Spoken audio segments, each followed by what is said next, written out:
In speaking of the fear of religion, I don't mean to refer to the entirely reasonable hostility towards certain established religions and religious institutions in virtue of their objectionable moral doctrines, social policies, and political influence. Nor am I referring to the association of many religious beliefs with superstition and the acceptance of evident empirical falsehoods.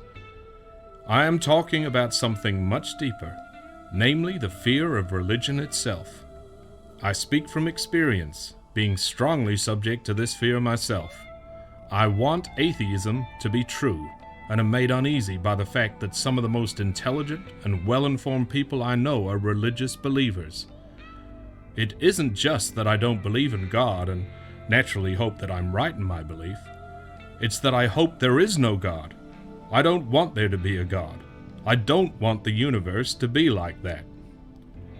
My guess is that this cosmic authority problem is not a rare condition and that it is responsible for much of the scientism and reductionism of our time. One of the tendencies it supports is the ludicrous overuse of evolutionary biology to explain everything about life, including everything about the human mind. Darwin enabled modern secular culture to heave a great collective sigh of relief by apparently providing a way to eliminate purpose, meaning, and design as fundamental features of the world. Instead, they become epiphenomena, generated incidentally by a process that can be entirely explained by the operation of the non-teleological laws of physics on the material of which we and our environments are all composed. There might still be thought to be a religious threat in the existence of the laws of physics themselves, and indeed the existence of anything at all, but it seems to be less alarming to most atheists.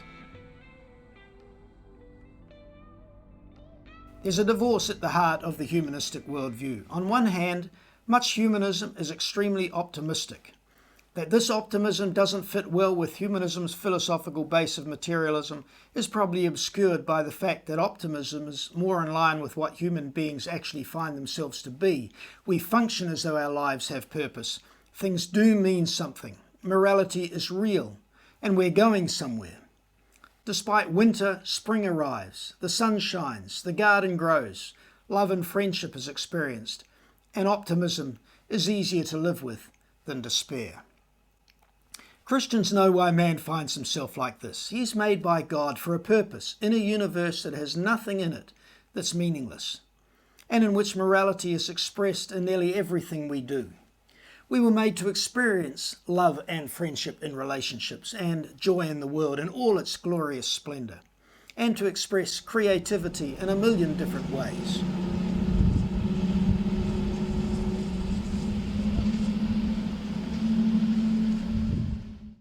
But all the time, the dark side lurks in the background, threatening to overwhelm us. Is man free in a mechanistic universe? Can his apparently rational thought be rational or mean anything in a world where there is no such thing as mind, only brain? How can the moral statements we all make every day mean anything if reality is ultimately amoral? If there really is no transcendent higher law which determines right and wrong, no moral north to which our universally experienced moral compass should be aligned? Does the individual or the state have any significance to get excited about? Aren't we as individuals or a group just an atom in the enormity of the universe? Aren't we and the nations of which we're a part just like a puff of vapour which appears for a moment, then vanishes and is gone? Life's but a walking shadow, a poor player that struts and frets his hour upon the stage and then is heard no more. It is a tale told by an idiot, full of sound and fury, signifying nothing. In the long run, what does it matter that we lived and died, whether we made a name for ourselves or not, whether we were good or bad, whatever you want those words to mean, compassionate or cruel, passionate or apathetic, responsible or reckless? In a couple of million years, when the sun becomes a red giant, according to the evolutionary scenario, all life on Earth will be snuffed out. But by then we'll have long gone. So let's eat, drink and be merry, for tomorrow we die. to hang with principles and such like. Ultimately, principles are the same as non-principles, and nothing means anything anyway. Such disturbing questions threaten and gape like an overwhelming, impenetrable blackness bent on swallowing everything up, a blackness that undercuts one's very life and invites suicide. Meaning, purpose and morality are an integral part of the biblical worldview. Within it, the universe is not understood to be purely mechanistic, nor a game of chance, and nor is an individual just a passing vapour, but something with eternal significance and dignity. These ideas, however, can't be torn from the biblical worldview and simply grafted into another one and retain their nature. They rest on a foundation, and that foundation is part and parcel of the ideas themselves. When they're removed from that foundation, they're no longer the same thing, even though superficially they may appear to be. For example, place the biblical command, "You shall not steal," on the table alongside a humanistic value, "You shall not steal." For many intents and purposes, they look identical, and in practical effect will deter some people from stealing. But they're not the same thing. The former is an unqualified absolute moral command from the Creator, grounded in His eternal character and external to those who it binds. The latter is a qualified relativistic value, which has no moral clout because it's asserted and imposed over others by someone or some group at a particular moment in time. By what right or authority does this individual or group have to impose their will over others? If this value is one an individual imposes on themselves, it's actually just a choice of the moment of the person who does so. Some humanists may object and say they don't steal because it's against their principles to do so. But it's their principles they hold, not someone else's, and not principles grounded in anything external to them. The thief may steal because of his or her principles, which tell them stealing is acceptable. Who then is to arbitrate between opposite principles held by equals?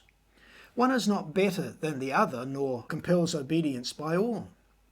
If an implicit appeal is made to a higher law which binds us all, that appeal is illegitimate. Humanists have no higher law. I think this superficial similarity of appearance has calmed many Christians over the past few generations.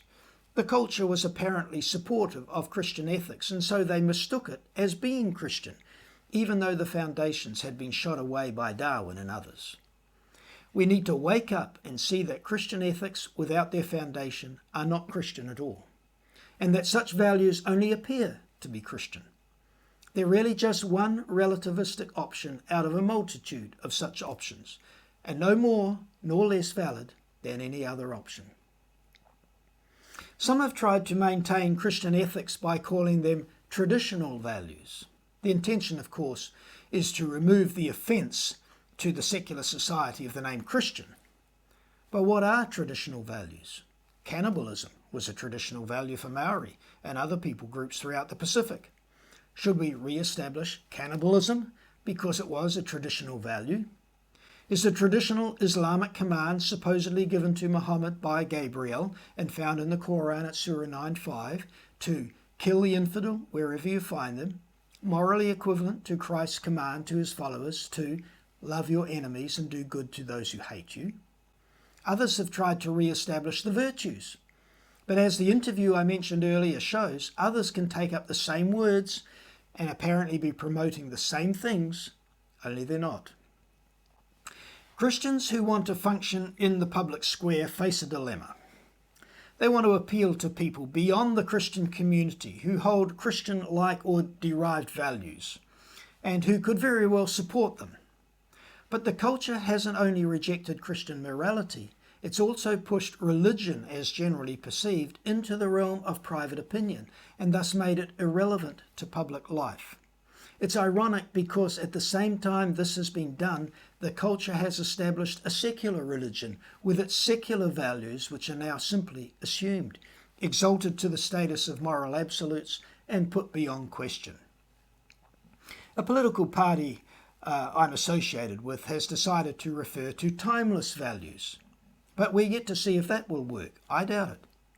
The very act of framing the issue in such a way can be interpreted as deceptive, as hiding what you're really referring to.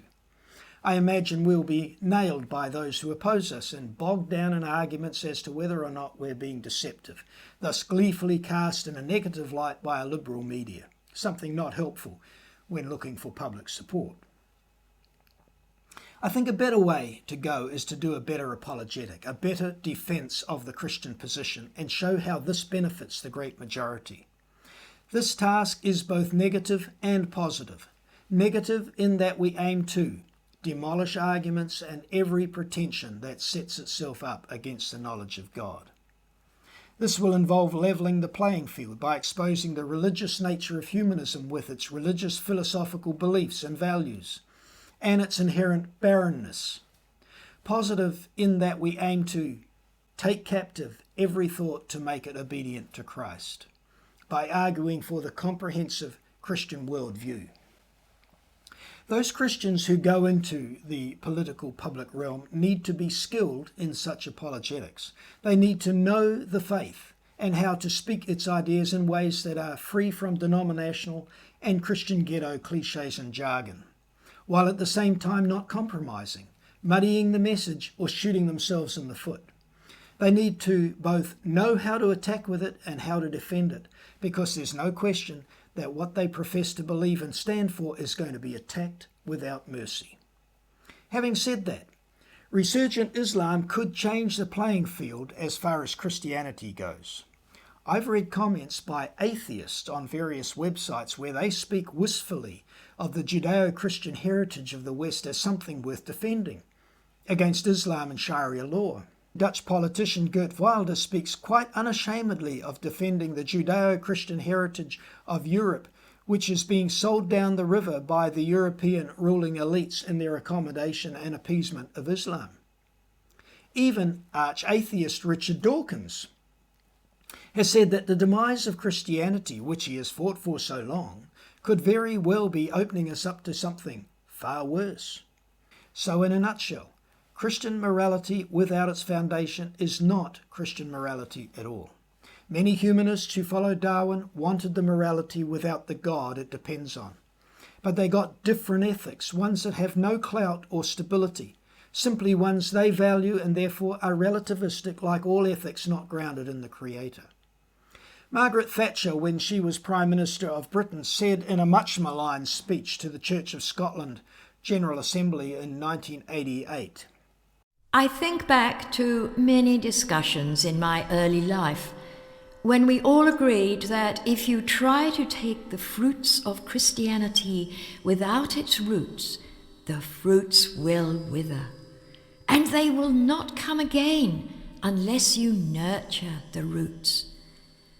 But we must not profess the Christian faith and go to church simply because we want social reforms and benefits or a better standard of behavior, but because we accept the sanctity of life, the responsibility that comes with freedom, and the supreme sacrifice of Christ expressed so well in the hymn, "When I survey the wondrous cross on which the Prince of Glory died, my richest gain I count but loss, and pour contempt on all my pride."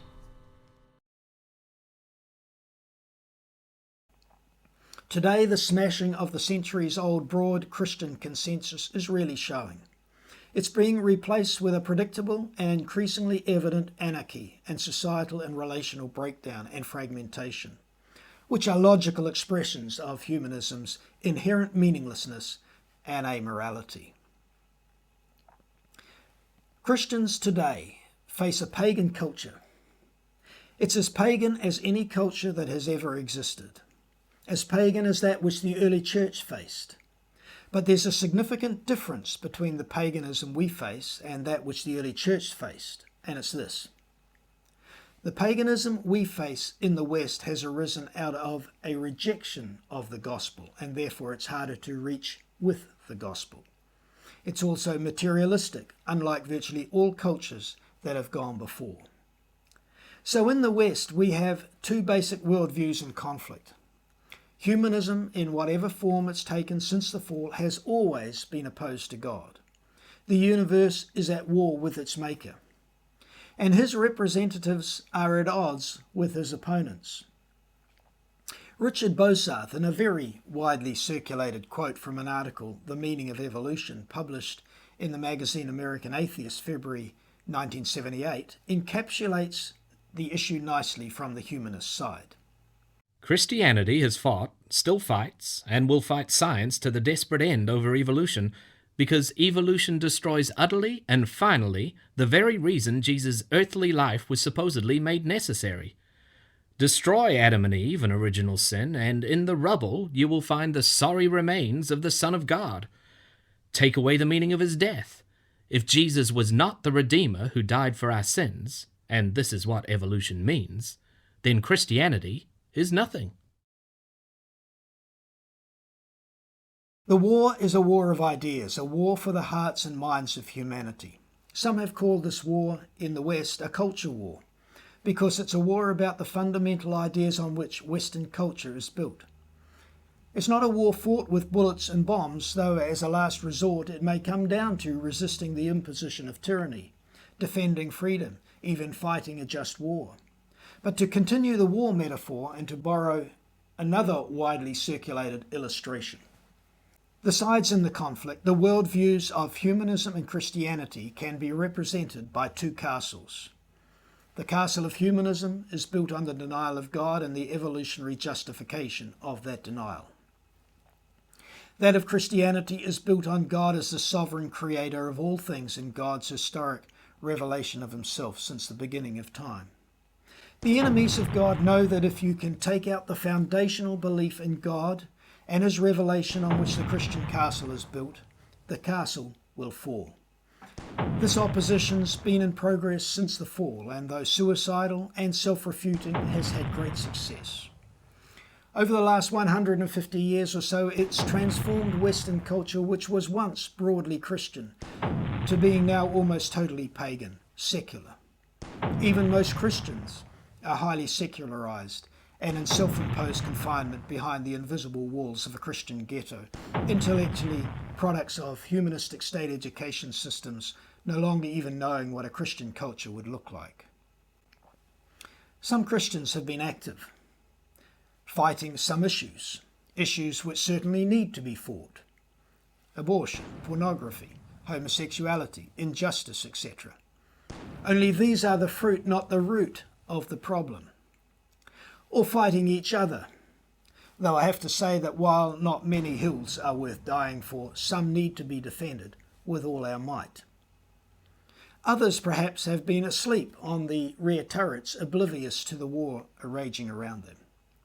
There's nothing redeemable about this. Being asleep in a battle is treason.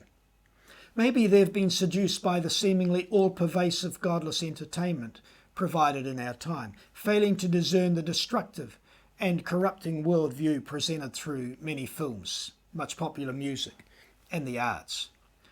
Perhaps they just like personal peace and comfort and prefer to hide away from the fray. These are not the sort of people you want guarding your back in a firefight. Others, perhaps with a hoot and a holler, shoot into space and do their religious thing in any of a number of ghetto groupie ways, totally irrelevant in the conflict, but thinking they're being effective in the war.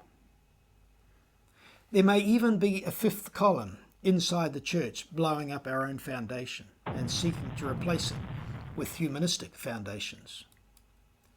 Primarily, however, I think that what's happened is that Christians have withdrawn from the battle. They've retreated over the drawbridge, pulled down the portcullis, and occupied themselves with the internal workings of the castle, convincing themselves that castle matters are on a higher plane, a more important level than those outside the walls. The population of the castle is maintained by inbreeding, rather than conversion to the king and the kingdom. Many also wait for the king to ride in, scatter their enemies, and bail them out of their besieged state. It's time we began defensively protecting and defending our own foundations and offensively training our guns on the foundations of the enemy, the atheism and its evolutionary justification.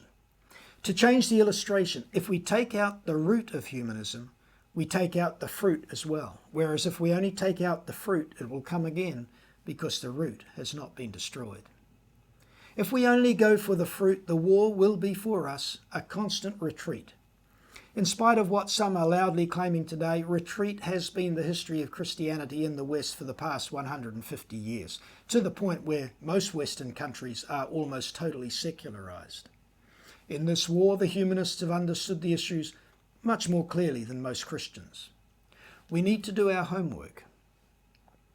We need to instruct ourselves in the biblical worldview. We can't rely on our church to train us. In my experience, sadly, most churches do not train their people in the biblical worldview for either a defensive or an offensive role. If we have any say in the matter, we should endeavour to see our churches are equipped. But individually, we should make sure we equip our families, those we're responsible for, our children, if or when we have them, so they're not intimidated or seduced by the God-denying, God-excluding, God-hating worldview that surrounds us on every hand. We need to learn how to fight in this war with knowledge, skill, insight and grace, and then train others so they can also fight to make a difference for God and for our world. We should not and cannot leave it up to specialists or big names in the Christian community, or pastors or church leaders to do it for us. They may actually be no more equipped than you are, and may be compromised through deference to peers or submission to organisational structures. We should stop playing happy fun games in the barracks and get all troops out into the field of battle. And so we must fight. But fight with compassion, knowing that those we face are held captive by ideologies spawned from this worldview. They do their bidding, are lost and alienated from the truth about themselves, the world they live in, and the God who made them. There, but for the grace of God, go I. Think of the Apostle Paul, a murdering, legalistic ideologue, the worst of sinners, as he called himself, transformed in an instant by the grace of God when confronted by the Lord Jesus on the road to Damascus. If Saul of Tarsus can be transformed as he went about his murdering ways in opposition to God, anyone can be transformed by that same unmerited favour made available to them, and perhaps carried to them by us. It's a matter of life and death, of heaven or hell, of who is considered to be of ultimate worth. As such, it's a cause worth dying for, and thus a cause worth living for with all our might.